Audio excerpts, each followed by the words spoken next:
and events that bring thought leadership to people around the world, to leaders, to educators, etc.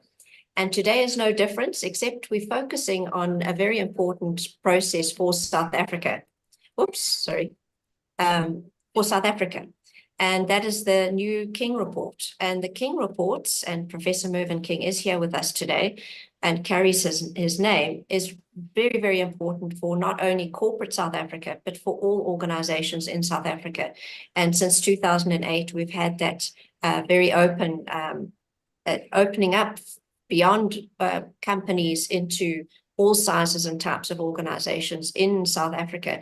And we know that the King Reports haven't only been adopted in South Africa, it's largely been adopted in many countries in Africa and around the world, with the National Health System in the UK having adopted the King principles as well. Namibia having adopted King 3. So welcome everybody.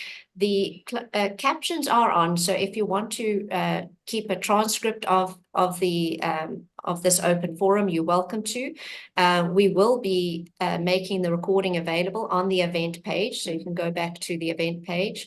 We will also be summarizing this in a podcast style. Our last colloquium, we summarized from 3 hours down to 20 minutes. So you can have a listen to the podcast style of the highlights. We also use AI to give us questions and answers, so the topical matters that were discussed.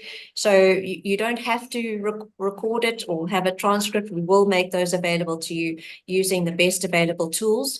And of course, we understand AI bias, so we will review and approve all of the transcripts, etc., all of the summarizations before we publish them on the event page, but all available on the event page. So we do have a Good Governance Academy show on Spotify where we are busy loading our podcasts. So please go and have a listen to that when you are in the car on the way to work or in Cape Town stuck in traffic. So welcome everybody.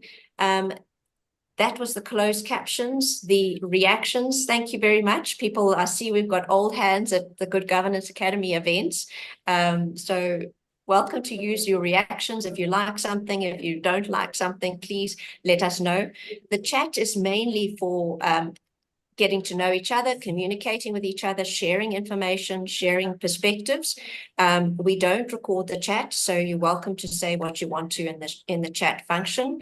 In the Q&A, that's where we have our questions and answers. So if you have any questions, please put them in the Q&A function, because we will come back to them afterwards, and we will put them on the event page if we don't get to them as we're talking. So I'd like to welcome the panel today. Unfortunately, Professor Bob Garrett is suffering from a cold. He's going to try and join us a little bit later, but he has no voice. So he has given me a statement to read out. So I will try my best to read it out. I won't try Bob Garrett's voice, but I will try and I will read it out. And he will set our perspective from an international perspective of what is expected of governance codes in countries today. Myself, I'll introduce an overview of the King 5 draft, and we are very grateful to the IOD of South Africa, the Institute of Directors of South Africa, for maintaining these codes and for promoting them as vigorously as they do.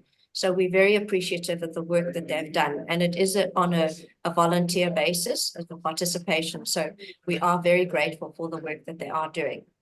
Right, I'm just going to jump into Professor Garrett's statement here. Oh, right, and at that point, it decides to disappear from our, so let me just open it up again. So Prof. Garrett says his personal comments on King 5. He says, you'll be reading or hearing this if my voice has not recovered from the infection he has caught. First of all, congratulations on producing the King 5 code. I know the enormous amount of time and effort needed to achieve agreement between the large number of people involved. It is more remarkable to create a workable document that adds to the development of effective corporate governance at a time when the world seems intent on destroying it. So please take my remarks as seeking to be constructively critical, yet wholly supportive. He provides a context.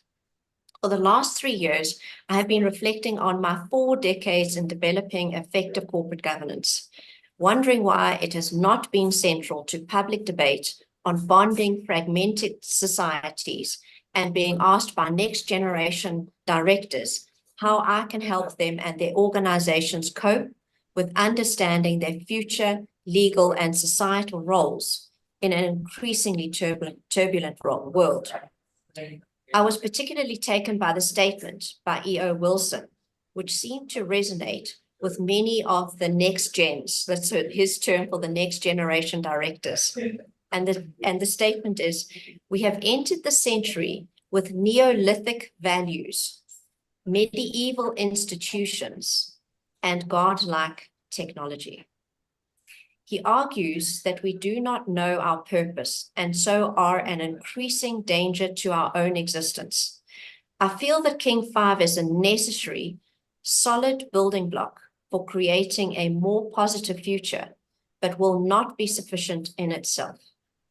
His framework for reviewing King 5, he's saying, I'm happy to accept the early statement of the governance outcomes, ethical culture, performance culture, conformance culture, and legitimacy. But given the way political priorities are changing and fragmenting, I would have placed performance culture at the top of the list and argued that it is key to releasing the other 3 cultures. So putting performance above ethical, conformance, and legitimacy.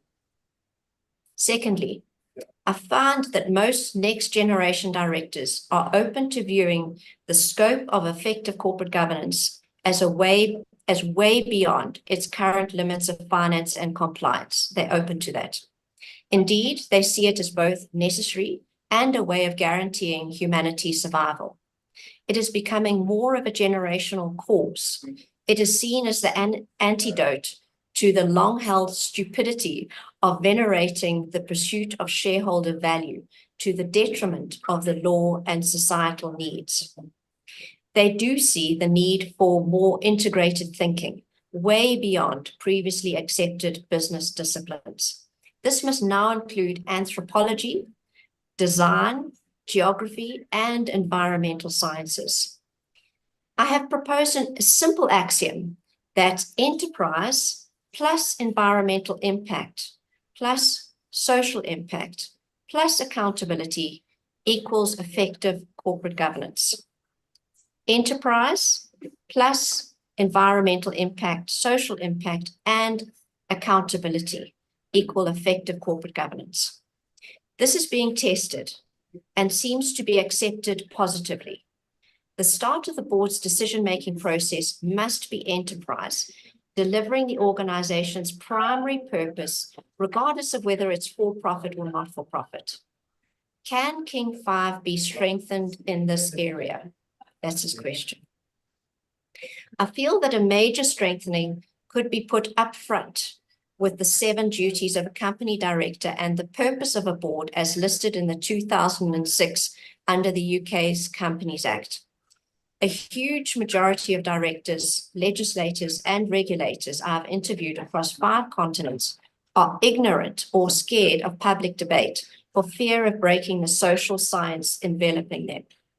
King 5 covers most of these and in some way, but isn't sufficiently explicit. And he just provides a reminder of section 171, listing the 7 duties of a director: to act within their powers or their constitution, to promote the success of their company, to exercise independent judgment, to exercise reasonable care, skill, and diligence, to avoid conflicts of interest, to declare interest in proposed transactions, and not to accept benefits from third parties. Section 172 lists the director's duties to promote the success of a company. A director must act in a way that he considers in good faith would be most likely to promote the success of the company for the benefit of its members as a whole, and in doing so have regard to the likely consequences of a decision in the long term, the interests of the company's employees, the need to foster the company's business relationships with suppliers, customers, and others, the impact of the company's operations on the community and the environment, the desirability of the company maintaining a reputation for high standards of business conduct, and the need to act fairly as between members of the company.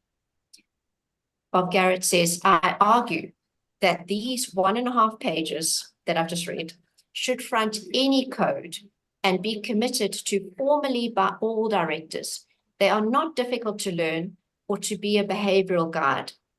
Few directors, legislators, or regulators seem to use them.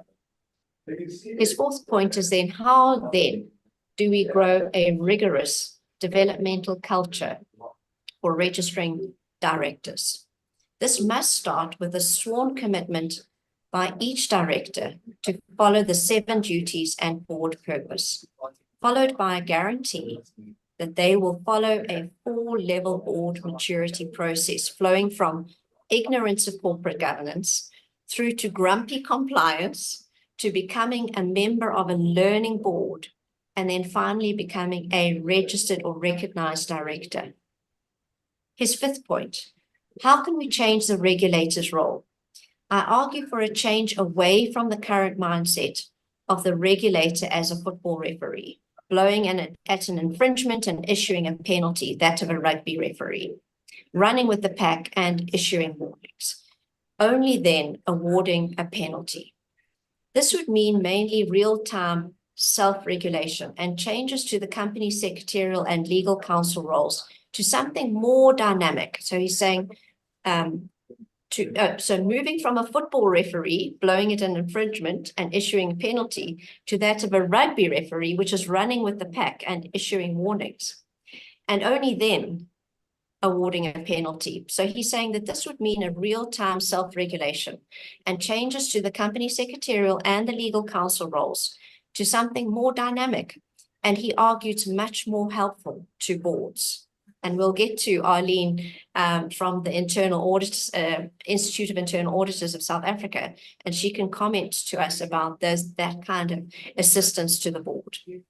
The sixth point of Professor Garrett, I argue that all of this will allow the public to be able to hold more easily boards to account, and therefore help start to rebond our society from the heart of our organizations. And he says, thank you very much for listening to his statement, and apologies again for not being able to voice it himself. So thank you very much. I'm sorry I wasn't a Professor Garrett myself, but I hope that came across clearly. I'd like to now ask Professor King just to give us an overview, having been involved in obviously starting the King reports, etc. But what is the purpose of King 5 in your mind, and why move from King 4 to King 5 when King 4 has such a tremendous international success? Well, first of all, I'm Chair Emeritus of the King Committee, so I was not part of the King Committee and came to this conclusion. Secondly, Section 172 of the United Kingdom's Company Act, I was very involved with that. Because what happened in the United Kingdom is they thought that the question of the primacy of the shareholder was actually causing hardship on society and failing to degrade the planet. And so they came up with the theory of the enlightened shareholder approach. So from primacy shareholder to an enlightened shareholder. And if you look at Section 172, it says about the directors should make sure that the business of the company is successful for shareholders, but also for the stakeholders. That goes on. And so at the ICA Dublin Institute of Chartered Accountants of England and Wales, of which I'm an honorary member, I have argued that this section has to be changed. And it is being changed, Karen. So when Bob, who I hope gets well soon, talks about it, the authorities in the UK are absolutely aware that it's not sufficient as to what has happened today. You've got to think of making business judgment calls in that triple context of the economy, society, and the environment. And in drafting that section, going back about 15 years ago, 20 years ago maybe, there was a sort of fog on the drafters with respect to fog, because the law was and is quite clear that the directors owe their duties of care, skill, and diligence, loyalty, good faith to the company, and through the company to the various stakeholders. So for 150 years, you had this mistake which was made where directors actually reported to shareholders, as it were, instead of reporting to the company, through the company to all the stakeholders. So what has happened now is that King 4, as you said correctly, actually went around the world. King 3 introduced the concept of integrated thinking and integrated reporting. The reason for that was I was the chair of the United Nations on Governance and Oversight, and I had a meeting with IFAC, the International Federation of Accountants in Geneva. And at that meeting, we came to three very important conclusions. That this was at the beginning of the 21st century, that financial reporting was critical, but it was no longer sufficient to discharge the duty of accountability, because the research done on companies listed on the major stock exchanges of the world showed that only about, at that time, 20% of the makeup of the market cap was reflected in the financial statements. The rest was in the so-called, then called non-financial aspects, then ESG, etc.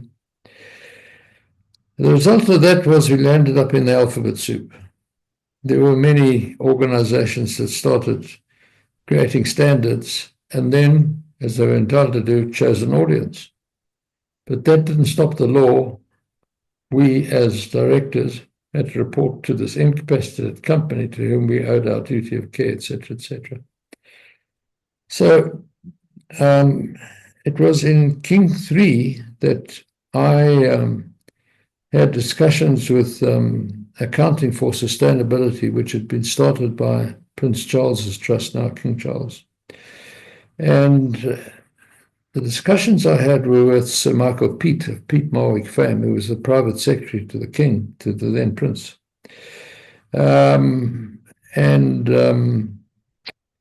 He came to see me at my office in Amsterdam as chair of the Global Reporting Initiative.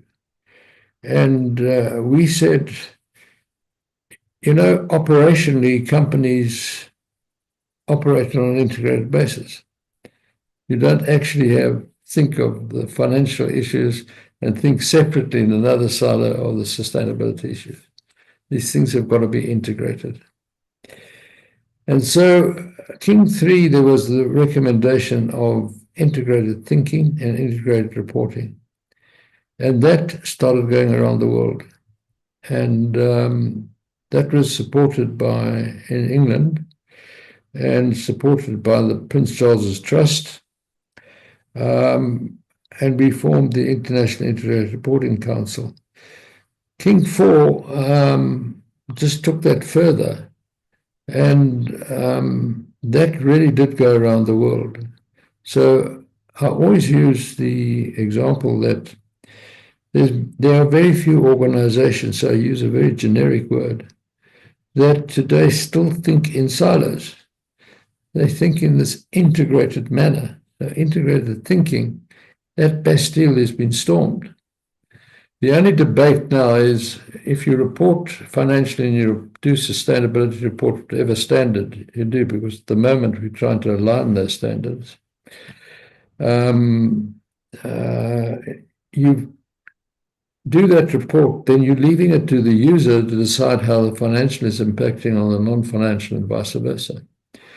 Whereas the board, which is the most informed body of persons in regard to what's happening in the company, should actually do an integrated report, because they're thinking on an integrated basis. And my experience has been around the world that once a board decides to do an integrated report, then the integrated thinking just goes right through the company. So that's where we reached in King 4, 2016. And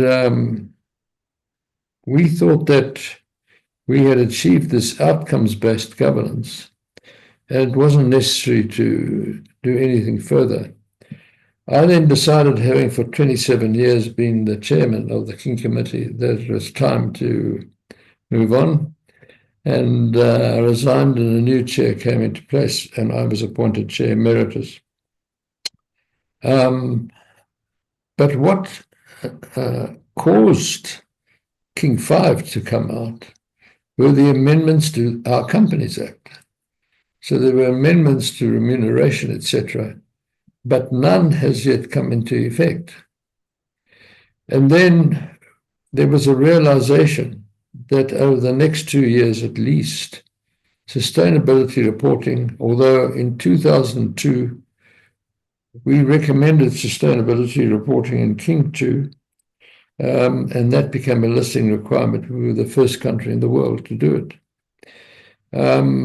But over the next 2 years, the probability is huge that sustainability reporting will be mandated around the world in international trading.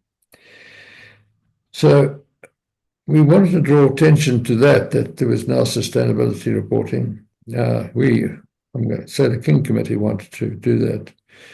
And the King Committee also found that King 4, certainly to smaller organizations and SMEs, found it too voluminous. So they tried to simplify it and cut it down. So they moved from 17 principles to 12, and also simplified the practices to achieve those aspirations of those principles. And then did a disclosure template. So it's apply and explain. It's still the regime, but the disclosure template is now there, in which you would put down your principle and assumption that you have run your business on that principle. But of course, the practices we recommend, the King Committee recommends international best practice under each principle. But of course, you can choose other practices to achieve that principle, because your business is so different from what we think a business should be. And that's how King 5 came about. It was to simplify King 4, because SMEs and smaller companies were not following it as we thought they should. And I think the hiatus in King 5, which I want to discuss with the King Committee, is the following: that you've got companies listed on the stock exchanges of the world. So let's take a clothing manufacturing company listed on the London Stock Exchange. It buys its fabric in the main from a textile company in Mumbai, in the Far East. Mumbai has, over the years, supplied that fabric at the best price that the clothing manufacturer in London is able to source that fabric. And so they continue using them as a supplier. And of course, as the fabric supplier, they're the major supplier to this clothing manufacturer. But the question is that on the expenditure side, assuming that company is breaching humanitarian rights and is employing child labor in order to reduce expenditure, when that is discovered, from experience we know, and that becomes known, the holding company, which is listed on London Stock Exchange, the next morning could lose 50% of its market cap. So that SMEs are more and more practicing good governance, but you need that oversight of the customer to actually say, well, how are you carrying on business? You know, what is the quality of your governance? Because if it's discovered that, for example, they're using child labor to reduce expenditure, your market cap, your asset of the company, because you could use your shares to acquire something, for example, actually will drop by as much as 50%. And there have actually been cases like that. And I think that's something we've got to put into King 5, which is not there. So that's how it came about. Sorry, so I went a long way because you did introduce Section 172 of the UK as well. Right. Thank you very much. That gives us a great understanding, and I know I've already had questions. We will we'll be able to put that out, what you've just said, into text so people can read it, because I think there's a lot, from what you're saying, there's a lot to interpret and to process from what you're saying. So thank you very much for that introduction. I'm just going to now take off my Good Governance Academy hat and put on my I'm chair of the South African Bureau of Standards Technical Committee for the Governance of Organization. I'm also a co-editor, 1 of 5, of the ISO 37000 International Standard for the Governance of Organizations. What we have done is we've applied the, I also chaired, when we started the work on ISO 37000, I chaired the work on the environmental scan. And we will do that as part of a process to revising the 37000, which will happen next year. And part of that process is this environmental scan. So we've taken the disciplines applied to looking at all of the codes from around the world and comparing them and analyzing what commonality and what differences are. So we've applied the same principles. And I'd like to share, I'm going to go into a bit of detail here, but this is, if you would like to participate, I will put up a poll later on if you would like to participate in providing comments. Oh, there's Prof. Garrett. Prof, I did read out your statement. Thank you so much for joining us. My pleasure, and I'm sorry I have such a croaky voice this morning. Well, I'm glad you'll be here to wrap up at the end. Thank you. So I'm just going to share an overview. I'm just trying to look for the screen now. I'm just going to share everything. Excuse all of my mess. And good morning, everybody. Morning, Prof. Garrett. So applying the disciplines that we use to do the environmental scan and having a look at just the overall, what is the difference between King 5, and King 4 and King 4, King 4 and King 5.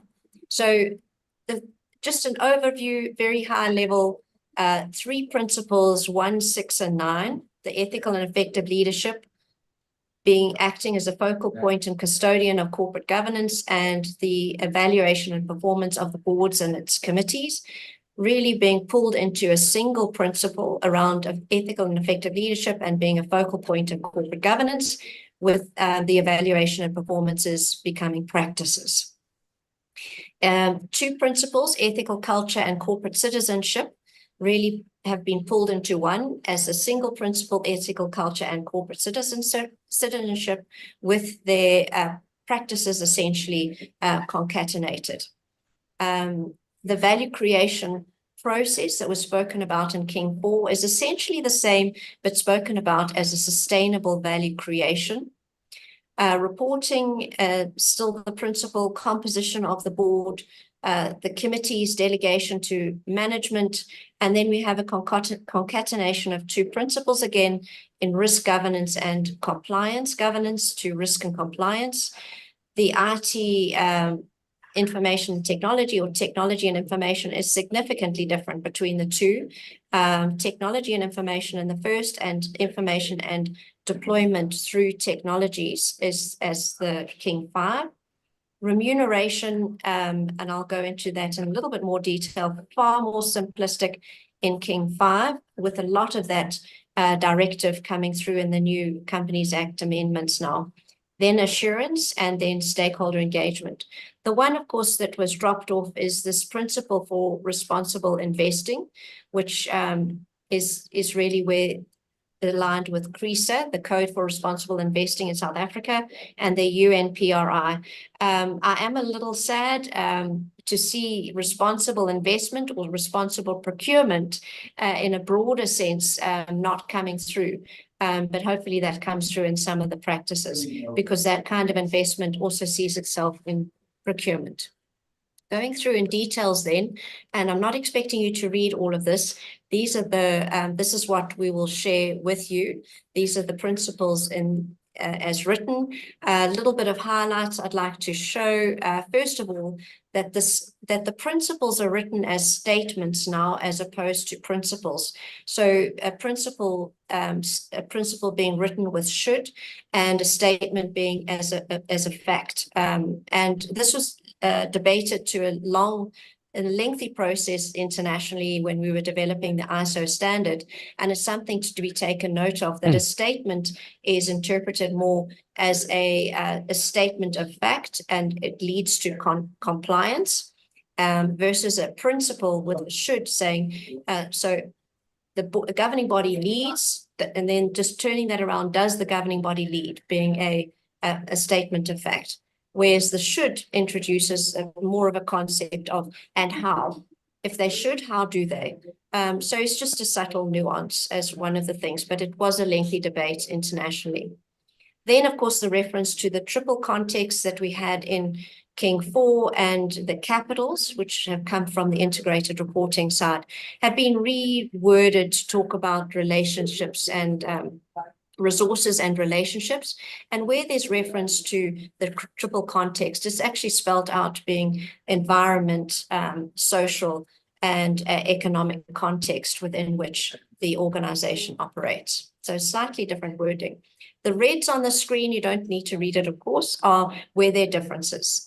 And another thing that's come through is that there are several places where this steering and setting, essentially the four core activities that's come through King 4 is setting and steering and policy, setting strategy, steering through policy, oversight, and accountability through disclosure as being the four core activities, have been neatened up into principle 1 as a practice 2 there. Then perhaps just to mention at this point the changes to the practices. So there are quite a few practices that don't find their way into King 5. For example, this protocol on how to obtain independent external professional advice and how to then requisition documentation, or for board members to engage with management. And that does seem to be still required when you are looking at the SME and new startup companies. So that it seems to be, there are gaps like that. But just to say that there seems to be a changes not only in practices, but the approach to practices.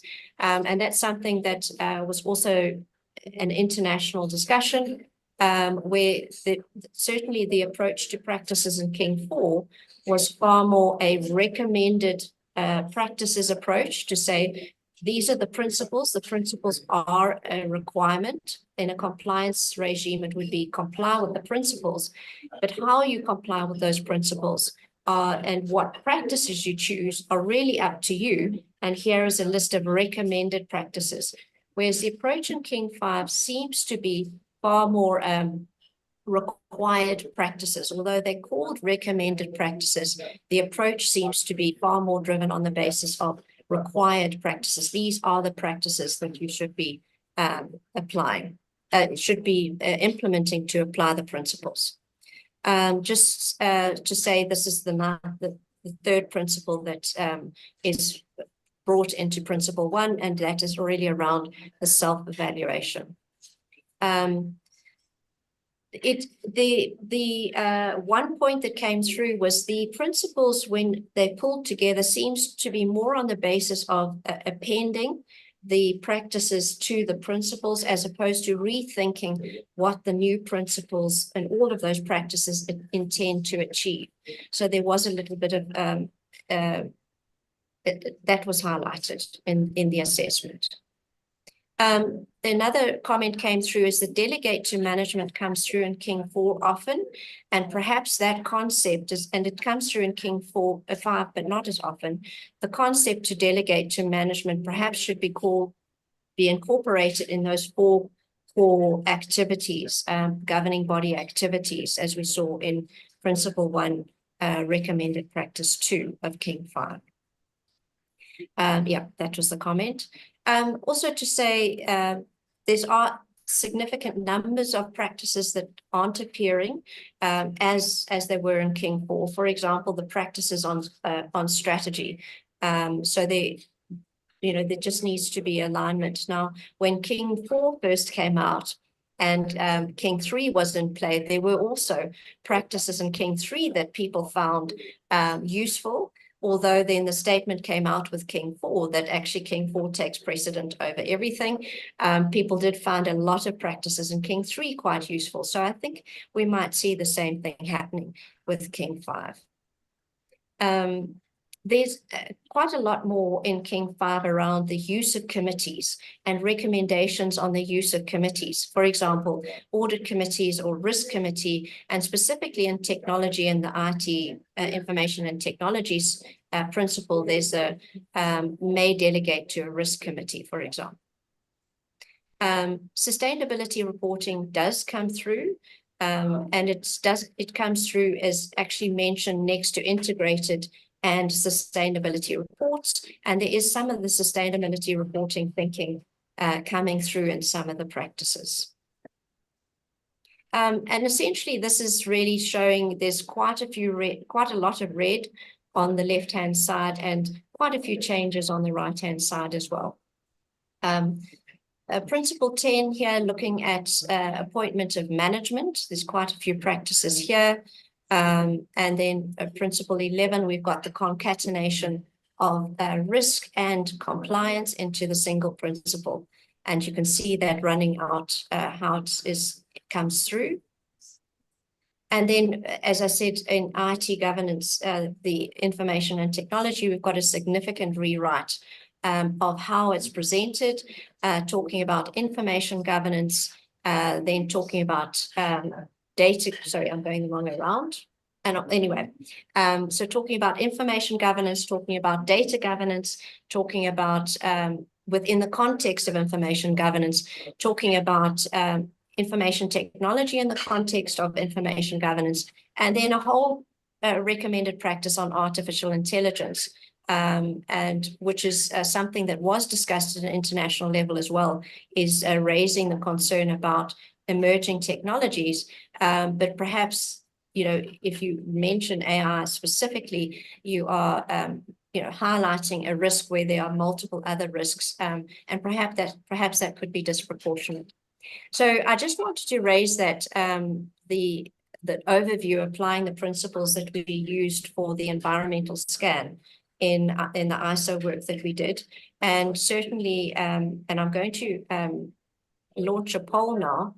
If you would like to participate in this with the Good Governance Academy, you'll be included in and then have your name included. You're welcome to say no. I'm just making sure that we've got everybody's names where we don't include you in the Good Governance Academy submission. But there's no attendance of meetings. We have until only the 4th of April.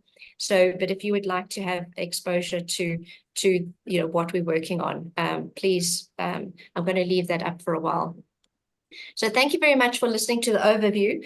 The King 4, the overview that, the IOD, the Institute of Directors of South Africa provided, is available in the webinar form. Please go and have a look at that. We're not trying to be the commenting on the creators. Obviously, the creators know their intentions. But I'd like to now perhaps move to Riani, because Riani, as CEO of the Compliance Institute of Southern Africa, there's quite a lot that I've said and mentioned around compliance, the should to the statements, the practices from recommended to perhaps an approach of required, and then bringing risk together with compliance. What is your sense of that from the Compliance Institute perspective? I think there's often a sort of, call it a misconception about if we say compliance, it sort of brings a whole lot of thoughts at what it means.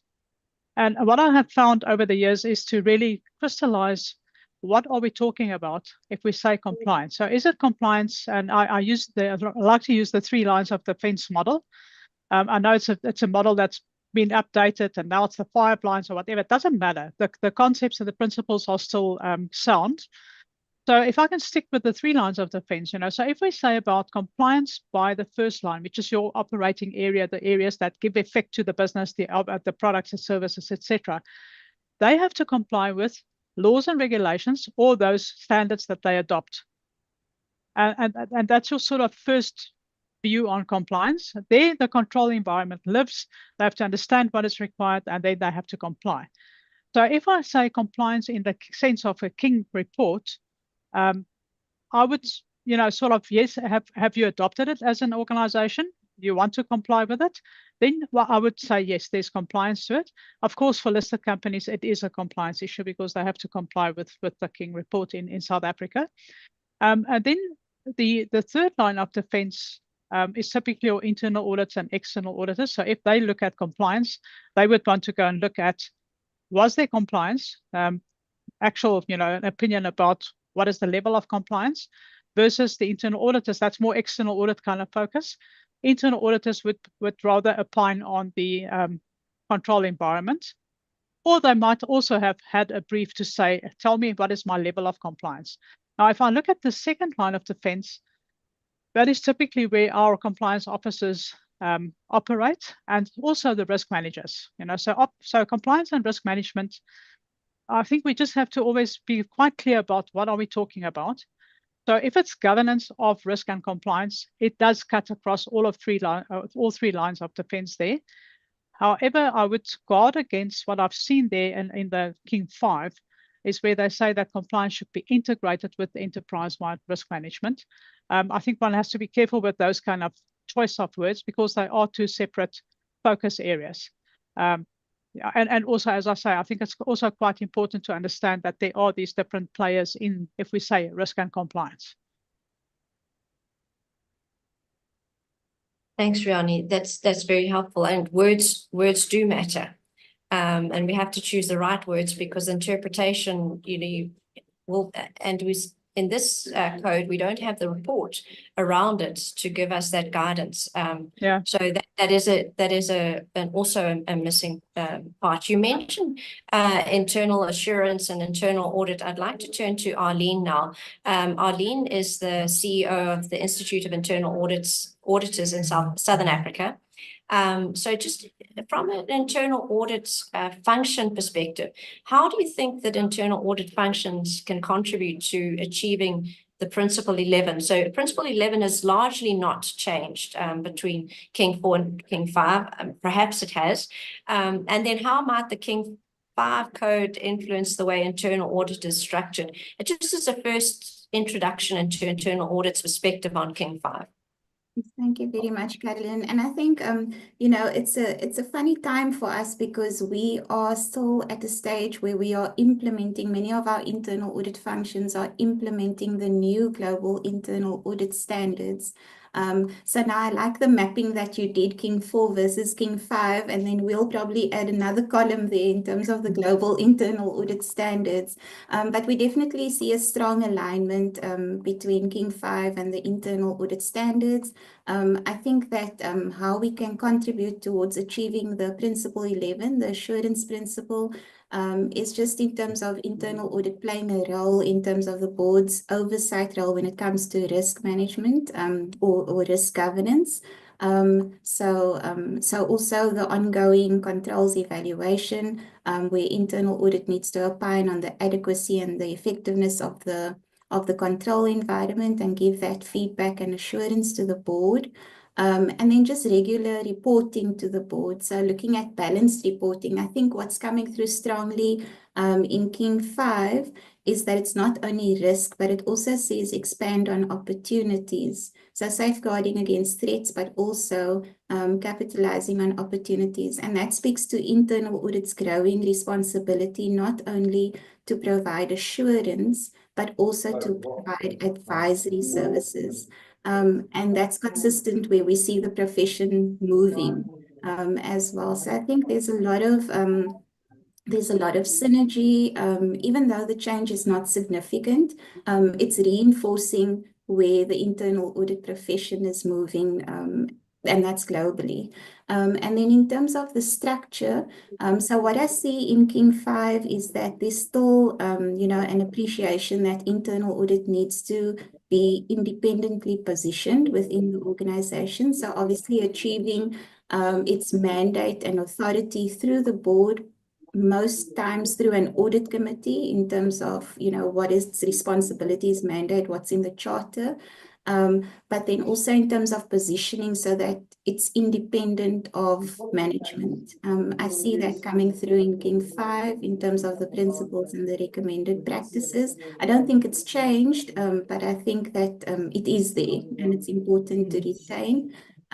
Just on what Riani said now with regards to risk and compliance and that convergence you spoke about, King 5 is still talking about combined assurance, and so internal audit still has a role to play when it comes to combined assurance. That differs across organizations, but it's consistent with our research where we see a blurring of the lines of defense.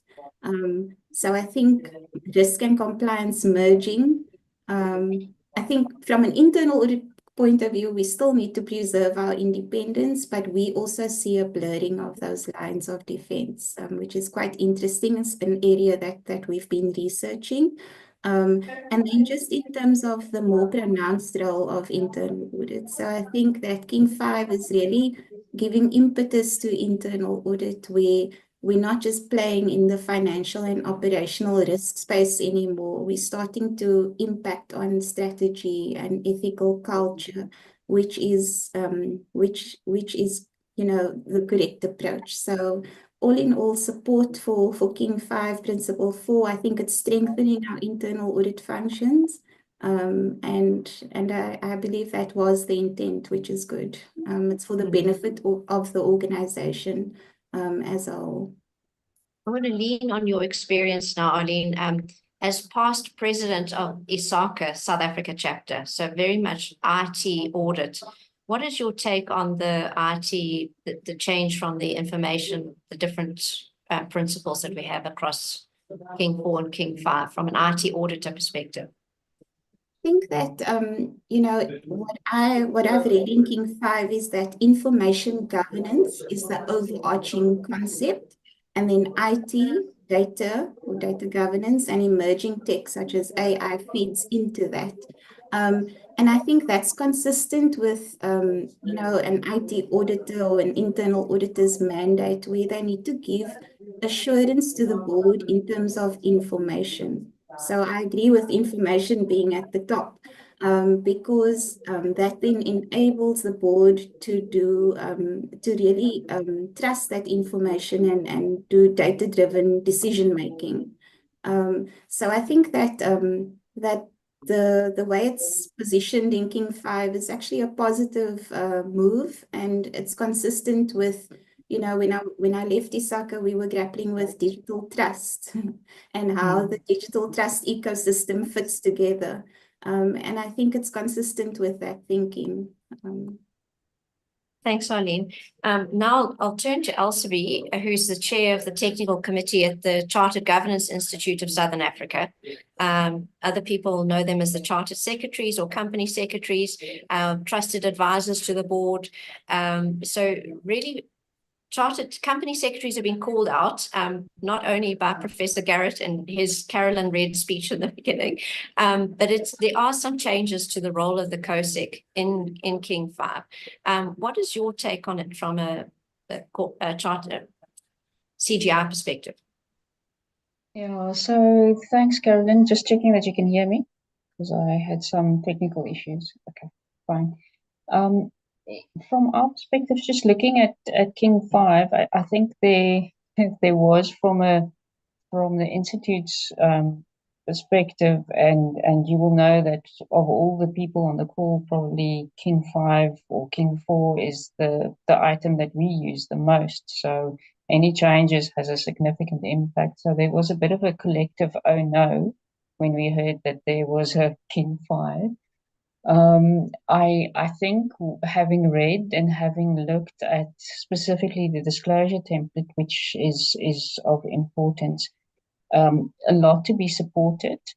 I saw some of the comments in the chat which indicated that there is a feeling that there's a bit of a watering down, and the proof will be in the pudding. I think we need to probably start avoid corporate scandals. There will always be corporate scandals because the question of ethics and how individuals apply ethics in the world today is something that we all grapple with from a corporate governance perspective.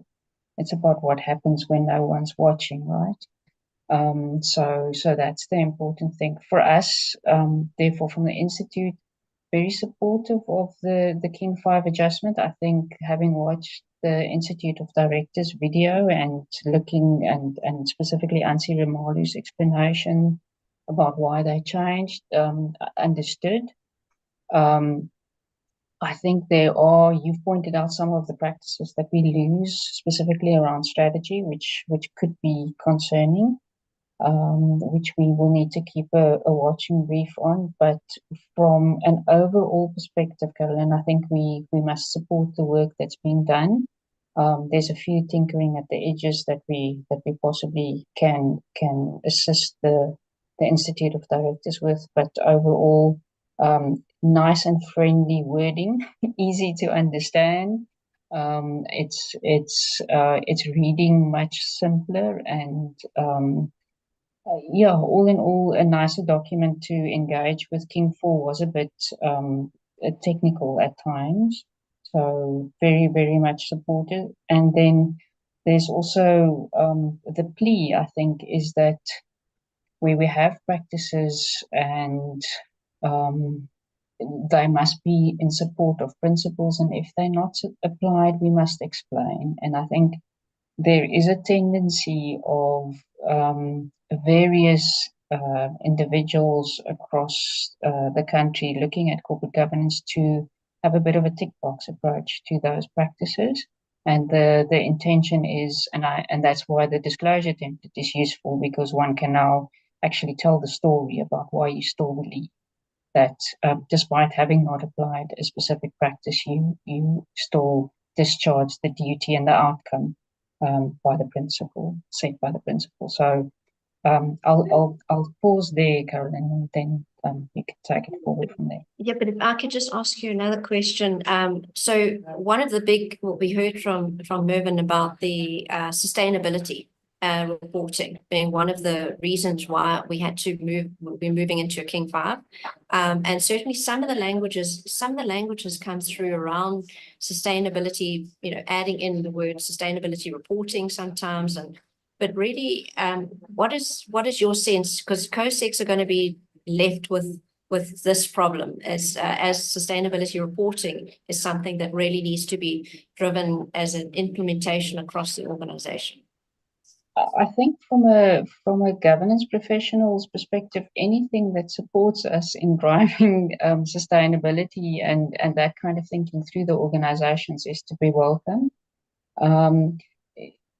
It's always about the practical application thereof, Carolyn, and that's where things are difficult. Prof. King spoke about the integrated way of thinking, and I think that's the difficult bit. And in some organizations, the larger organizations, is more mature than in a smaller entity. So that's where I think the big struggle will be, is to ensure appropriate proportional application of the practices and the principles, so that you're not overburdening a small entity, but they still take away the items that's very, very important to ensure their sustainability across generations. So And that's the difficult bit of governance, right? Is to understand what is important. And that's where people don't spend enough time, is to actually sit down and think, what are the important things in this King 5 report that will make my business, if I don't do it, not be sustainable for the long term? Because essentially you want to be sustainable,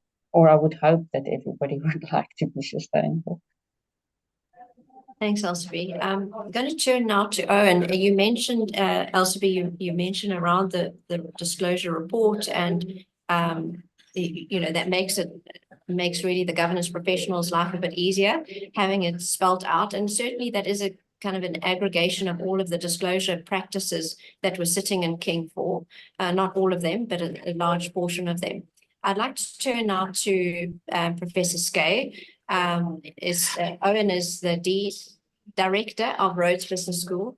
Owen, from your perspective, how do you feel about the disclosure report being, or the disclosure template, really fitting in next to the code? It was practices before, and then perhaps what that behavior that's going to drive from a business practically perspective, from the committees to the delegation, etc. How do you see that working? So, Carolyn, I think it's to be welcomed that there's the template, and I think it would enable comparability and consistency when it comes to reporting. My concern is the exception declaration. I think it could foster a tick box type of exercise. But if we can just jump up to a higher level, though, I'm a great fan of King 4.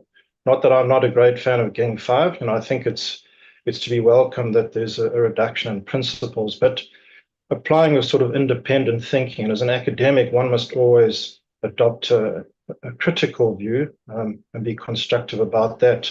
My students will always attest to the fact that I've taken the view that the King 4 code was unbalanced in terms of the coupling and linking to the 4 mindful outcomes. So I've never tested this empirically. I've never asked Professor King, for example, but my view, the two most important principles in the King 4 code are Principle 7 and Principle 10, that being the composition of the board, Principle 7, and Principle 10 being stay in your lane, the delegation of authority. So you get the board right, people do what they're supposed to do, then everything else should naturally follow, including the ethical culture. Now, to go to King 5, that's Principle 5 and Principle 7. However, with the changing of the terms, we've retained ethical culture as the first mindful outcome. The second, we've gone from good performance to performance, then the change from effective control to conformance, and then lastly, for legitimacy.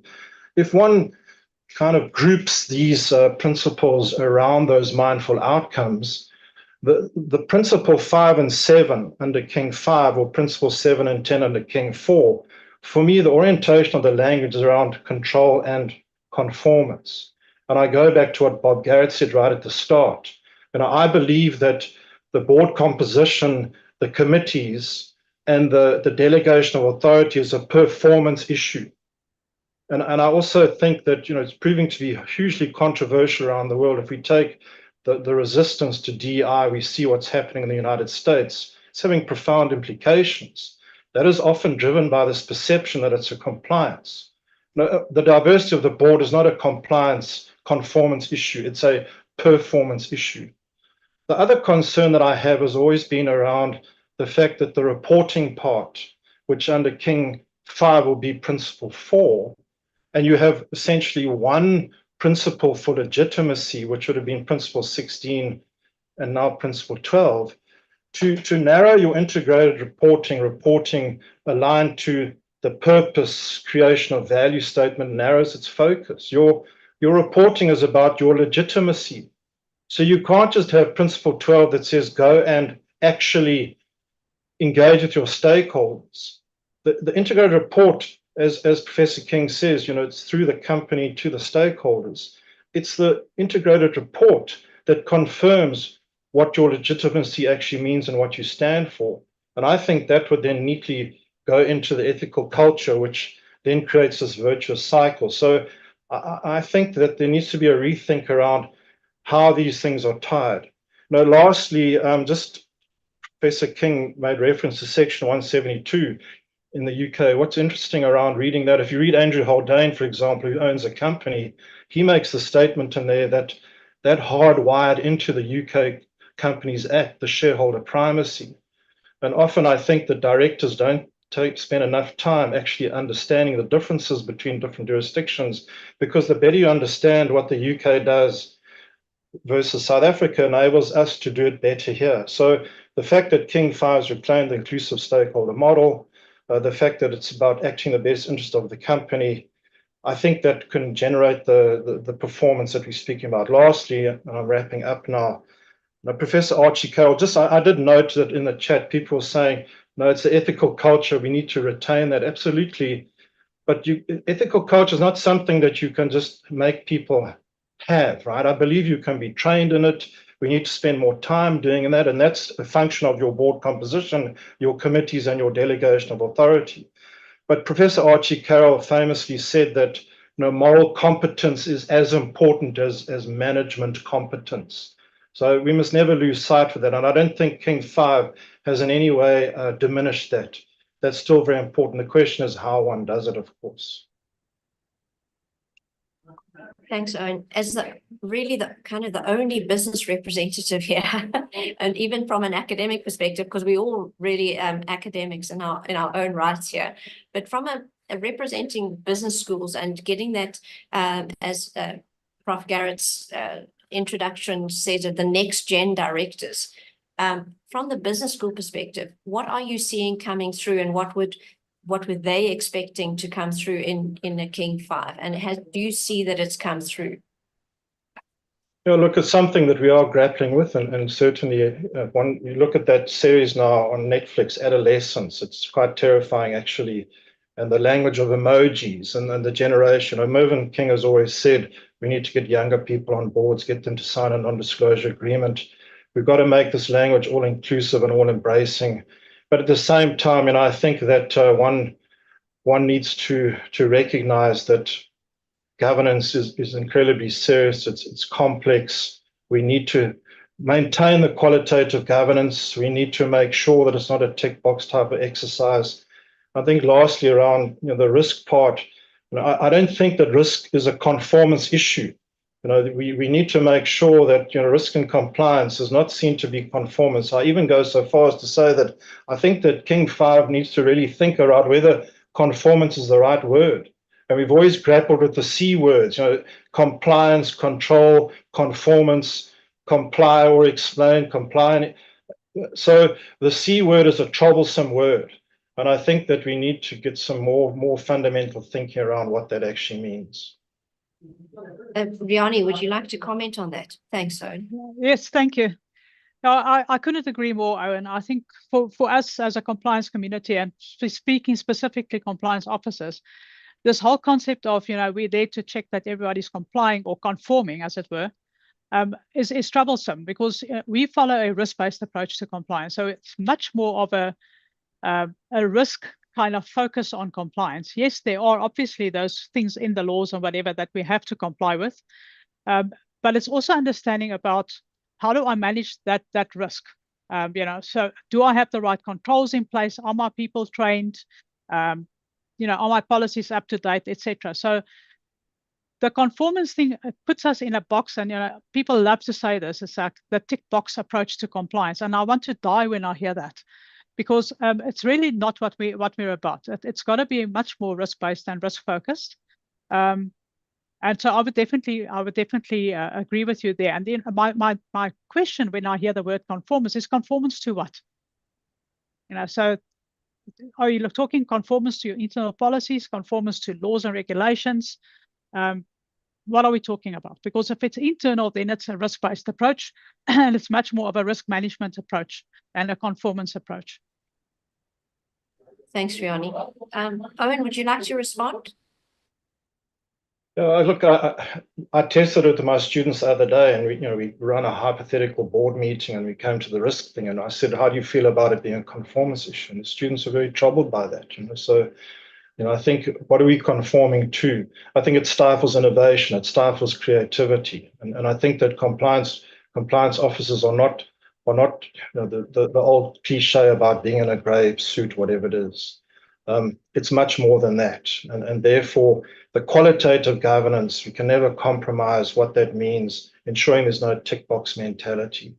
So I fully agree with what Johanni said. But obviously, from a professional point of view, the professions also need to work on this too, to make sure that the right message is getting. Because ultimately, if King 5 is mandatory for listed companies, it's voluntary for everybody else. But you want to make sure that when the boards are making the decisions, they've been guided in the right way. Speaking of which, perhaps let's bring Elsabe into this discussion. Elsabe, when what Owen was saying, when boards are making decisions that they're being guided in the right way, how much work have you been able to do as a technical committee in responding to the King 5 recommendations and principles? Yeah, look, Carolyn, to answer your question directly, not much. The time for opinion and submission has been quite short from our perspective. And I guess it talks to the conversation we had before this meeting, which was around the, I don't want to call it lack of, but let's say less engagement than we had with King 4 on what was being changed to in the King 5 draft. There is still some time this year for them to have an engagement with all stakeholders, and let's see what happens. But it is a month in the world of a corporate and corporate secretary is not a lot of time. So we as I said, the initial sense that we got from a technical committee perspective is that it is something that we can support, but the devil is always in the detail, Carolyn. And one would like to just have some time to reflect on the detail, and the month that we were given was not enough time, I don't think. Thanks. Thanks for that. Arlene, I wanted to ask about the people putting the company in straitjackets, or let's just call them the men in grey suits. But internal audit's often seen as a policeman looking for conformance. How do you respond to what Owen and Briani are saying? Yes, I think we are in agreement with the spirit and the intent of King 5 in terms of, when conformance is mentioned. However, the word itself is problematic for us as well, because in our new global internal audit standards, it also refers to conformance and performance, and it means something different. So you said earlier, words matter, and I think that it could lead to misinterpretation. But I think that in terms of the intent of King 5 and the spirit and what it's trying to achieve in terms of the ethical cultures and outcome, in terms of the board's oversight responsibility for risk and compliance, oversight and governing that and directing that through policy, I think that that all of that aligns with what we are seeing as where the internal audit profession is moving, the fact that we need to be more holistic in our approach, that we need to, I see Gary commented about having an inside view and an outside view. So interestingly, what's coming through in the global standards is this concept of public interest. If you look at our internal audit profession's purpose, it's about enhancing and protecting value inside the organization and serving public interest, which aligns to what is being said in King around Ubuntu and stakeholder inclusivity, etc. So there's a lot of alignment, but the word itself, conformance, that's where that's a little bit problematic. But it's definitely strengthening and supporting the role that we have to play as internal audit in terms of being holistic and not being seen as the policeman in grey suits. And while you've got the mic, there's a question here from Leonie. It's alleged that King 5 is not only applicable to listed companies, but to all companies. So it's the same basis of King 4. You were involved as part of the drafting of King 5. Is that true? Is that it's got the same basis? It applies to all organizations, not only companies. Is that right? Yes, I think that it is meant not to be information specific, and I mean I speak in the in the presence of Prof. Kings, but it's meant to be a universal code and universally applied, regardless of the size of the organization and the nature of the organization, or even the sector in which the organization operates. I think that is the intent of the code. Obviously, each organization needs to assess its own environment. The governing body of each organization needs to determine what's appropriate in terms of its context. But I think the code itself is meant to be universally applied across organizations. Thanks, Arlene. A couple of questions from Linda here, and I'll stick with you, Arlene. She says you have not referred to the AA 1000 assurance and accountability standards for directors. Should there not be alignment? So yes, Carolyn, when I accepted, I said to you earlier that, we have a working committee together, and we are frantically working around the clock. As Elsabe said, it was a little bit, the comment period is not very, it's not a lot of time. So we do have a working group with subject matter experts, and we are working on mapping in the background so that we can submit comprehensive comments. And we will look forward to your slides as well so that we can incorporate your work into our working group.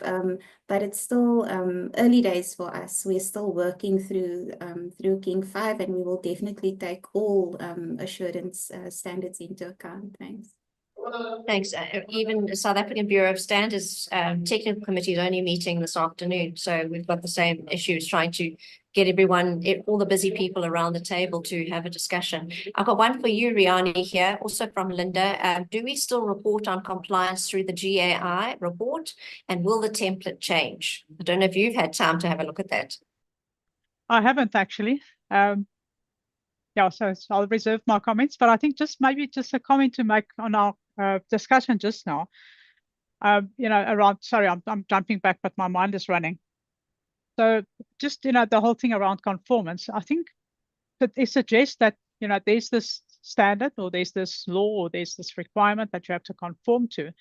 When I think, and that's maybe a comment that I can make about King 5 at this point, what I was missing, although there is an outcomes-based shift towards outcomes-based, or more prevalent, I think maybe it would help if one were to, in the principles, also highlight what were the specific outcomes for that principle.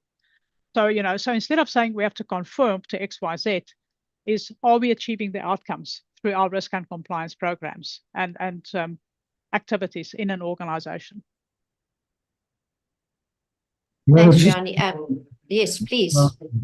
Mr. Owen, what is intended by the word conformance, which I accept has various meanings in different contexts, is that the company has adhered to all applicable laws in which the company operates. So it's an adherence issue. To be a responsible corporate citizen, you've got to adhere to the laws applicable to that entity. And the word conformance, I understand the different meanings and understandings. But what about the word adherence?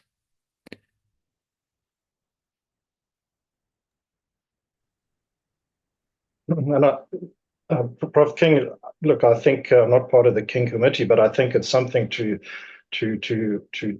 discuss, and maybe within the context of adherence to, it can be, because I think, King, you highlight should, must, may, and I think it's important. And in the glossary of terms, I was just interested to see that principle and practice is not defined. I'm coming back to you now in relation to adherence, because adherence can be you must, because that's the law. You're adhering to internal policies, and the board obviously has the oversight in terms of the SPOD acronym, strategy, policy, oversight, and disclosure. So I think that that may resonate better. I would support as well. And then also, Yes. when you get to performance, The critical issue is value creation in a sustainable manner. So maybe also there you need some change in language. You need value creation in a sustainable manner, because that's really what you're trying to achieve as an outcome. And of course, considering preservation and erosion. But because we've got that change of mindset from just focusing on one stakeholder, namely the shareholder, to a value model, maybe that should be in the forefront of performance, is value creation in a sustainable manner. And that cycles back to legitimacy, in my view. But I think if one looks at the glossary of King 5, for example, outcomes only refers to the 6 capitals outcomes. It doesn't refer to the outcomes of the King 5 code. So, I think that one needs to go through that glossary with a fine-tooth comb to be sure that the words mean what they're intended to mean. So that, again, there's no ambiguity around, we may have different versions of the truth when we come to making our decisions, but how we come to those decisions, there must be a single version of the truth. And one doesn't want directors debating these things. Did they mean that? Did they mean that? What does this mean? Because that then is compromising staying in your lane. And I think that that's a recipe for disaster. Yeah. And staying in your lane, talking about staying in your lane, and I'm obviously not, although I'm an IT professional, I'm not representing IT here, but it's certainly something that both King 4 and King 5 are quite detailed in almost, getting into the management levels of improving standards and frameworks and things like that, expecting the board to understand what all of these standards and frameworks, etc., entail and what the repercussions for them would be. So I think we need to do a little bit more work in terms of that staying in your lane in the practices that are sitting in the new principle on information and technology. But I know I'm coming to the end, and there's so many questions and there's so many I'd like to ask, but I'd first like to, before I ask Prof. Garrett to say, perhaps I can ask Prof. Garrett now to say a few words in terms of what you've heard and whether that has resonated with what you sent through to me to say. Okay. Excuse me. And thanks for reading the paper as well. It was rather thrown together overnight. So, and by the way, can you hear me? Is my voice okay? Oh, fine. Okay. Well, first of all, congratulations on King 5. I mean, it is extraordinary that we've just seen the diversity of the debate, even within a relatively limited group of professionals here, let alone going into the wider world. Bringing that together into a coherent piece of writing is an amazing achievement in itself. And I still think you're world leading, and congratulations on that. Well done, South Africa, because it's a mess in most of the other parts of the world, and increasingly now it's just a horrendous mess in the US. Unbelievable what's happening in Delaware and elsewhere. So that's great. What's happened to me in the last 3 years is that I'd started thinking I'll most probably write one more book, and that'll be a sort of memoir of 40 years in corporate governance. Sadly, my dear wife, Sally, died unexpectedly 2 years ago, and that really threw me. But that got me into saying, no, I'm damn well going to write this book anyway. And it started me realizing that a lot of the people I've been speaking to, certainly in the last 20 years, are retiring or have retired now. And even though many of them are still in quite senior positions in organizations, they're doing it as a sort of temporary job or a part-time job or whatever, thoroughly enjoying it. But I don't think they're very effective. And what was interesting to me when I started really interviewing people is they didn't think they were very effective either. But they had no idea what future corporate governance was going to be. So I then started talking to these people I've called in the paper the next gens, because I was getting more and more interest from younger people coming forward and saying, well, what's it all about then, Prof? Expecting a simple answer. And there isn't one. But their point was, we are not trained to do this work, and yet we are now taking over in organizations, anything from the age of about 35 through to about 60. And we still don't have any idea of what we're really meant to be doing. And I got this, I was very interested. That's why I came out with that E.O. Wilson quote from his book, The Social Conquest of the Earth, because they were effectively reflecting back to me, we've entered this century with Neolithic values, and my gosh, you see those at the moment, medieval institutions and godlike technology of which we are very frightened. And this seems to be destabilizing organizations around the world. But it's our organizations, profit or not for profit or whatever, which actually hold our world together. So they were genuinely worried about what to do. So one thing about King 5 immediately struck me was, and I think Mervyn has reflected it, is that I would have put performance culture up front now, because performance culture, purpose of the organization, and worked it from there, which is one of the reasons I added in my paper the 7 duties of director and the aspects of the purpose of a board, because I think that is absolutely the key to the whole thing. That is the practice. And how do you get commitment to it? Well, I've been doing work in the last 2 years now, quietly, with the Gulf Cooperation Council Board Development Institute, the 6 countries of the Gulf, and also at the other end of the scale in terms of wealth, the non-wealthy end of the scale, the 9 countries of the Caribbean. And finding there, the next generations are very interested in learning how to do this job properly, because they don't think it is being done well by either directors, legislators, or regulators. And it's interesting in talking with them to find that there's a genuine wish now to help save the world. I think it's got that serious now.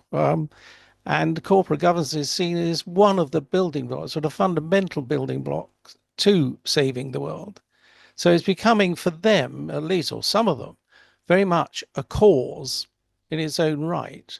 And I think we're going to see a reframing of the idea of corporate governance as we go into this next generation. And within that, some things became fairly obvious to me, that more and more people are bailing out of the whole listed company framework. They're either not listing, or they're delisting, or they're trapped in minority shareholdings, that sort of thing, which don't help matters at all. I was quite surprised to find how many people, including in the UK, young people, are still willing to set up their own businesses or set up their own organizations and plow ahead with that. And they're beginning to they realize they need training. But I was really shocked about 18 months ago with 2 things. One, I was asked to give a short talk, very short talk, in London, in the Houses of Parliament, to 100 MPs and members of the House of Lords. And it was on advances in corporate governance. And so I did what I thought was quite reasonable to do for a very short talk, was just say how many people in the room can name, say, 3 of the 7 duties of director. How many people can give me any of the 6 aspects of the purpose of a board? Stony silence. Then 1 or 2 people were having a stab and mainly getting it wrong. So I refused to give the talk, because I said, you are the legislators. You have passed these laws. It's very good law. And section 171, 172 are fundamental to corporate governance and persuasive of the law across the 56 countries of the Commonwealth. This meant it was a slightly tricky lunch. But it also, at the end of it, 6 of them came up and said, you're absolutely right. We are not trained in it. We all have firm opinions on everything that we thought we were going to talk about. And you pointed out that none of us have any factual base to it. We're not trained in it. And frankly, most of us don't care. So what I've been doing, but the other thing that happened then was I get requests, people passing through London. It happened that 5 of them from different countries, Mexico, Brazil, Indonesia, one of the Gulfs, people were passing through London, youngish people, next gen type people passing through London.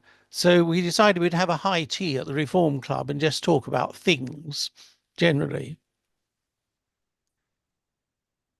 And they all come from family offices, not family businesses, but family offices. So they all have their own investment wing to the range of family businesses of which they are joining the main board. They didn't know each other at all, and we had a very interesting, and they were very keen on section 171, 172. But at the end, I said to them, well, look, you're talking about affecting your investments in the future in what are not particularly rich countries. So what sort of size of investment are we talking about when we get into these areas? And they went away for a few minutes, talked to each other, came back, and they were quite shaken. And they said, over the next 10 years, we as young directors looking into a totally turbulent and unknown future, between us, the sum we think we will have to invest will be $6 trillion. And that's shaken us rigid. But it also means that we will almost certainly never go near a stock market. We will never, but we will need to really think through our social impact, our environmental impact, our accountability through the generation of our enterprise to really have effective corporate governance. And that's where I am at the moment, working with such people. It's interesting that, for example, in the Gulf and through the Saudis, a large sum of money is being invested in the professionalization of their directors and their company secretaries. A large sum, with formal registration now on the horizon. Very interesting indeed. At the other end of the scale, but I find happening a lot now is a simple notion that it's just wrong that people can pay in the UK £50, set up a company and be a director. That is just fundamentally flawed. It's just ridiculous. It's pathetic. So the idea of becoming a director is through having to spend a probationary period, say 6 months, with a board to even get a feel of what it's about. And then something I've done, but in very few organizations at the moment, is actually have each incoming new director swear an oath before the rest of the board and go through in detail each aspect of the 7 duties of director and the aspects of the purpose of the board. And they swear a personal oath to the board that that is what they will do. Now, some people think I'm absolutely nuts trying to do that, but it does not concentrate the mind, because that is what they're stepping up to do. And I think at that point, I'll click out. Yeah, thank you, Prof. Garrett. That's words of wisdom, and certainly basics of learning is the ability to recall. That's why our children do the 2 times table and they recite their tables, is ability to recall. But I'd like to now call on Prof. King. Thank you so much, everyone, for your time. Prof. King, can you close us with a call to action to corporate South Africa on the basis of the new King Code?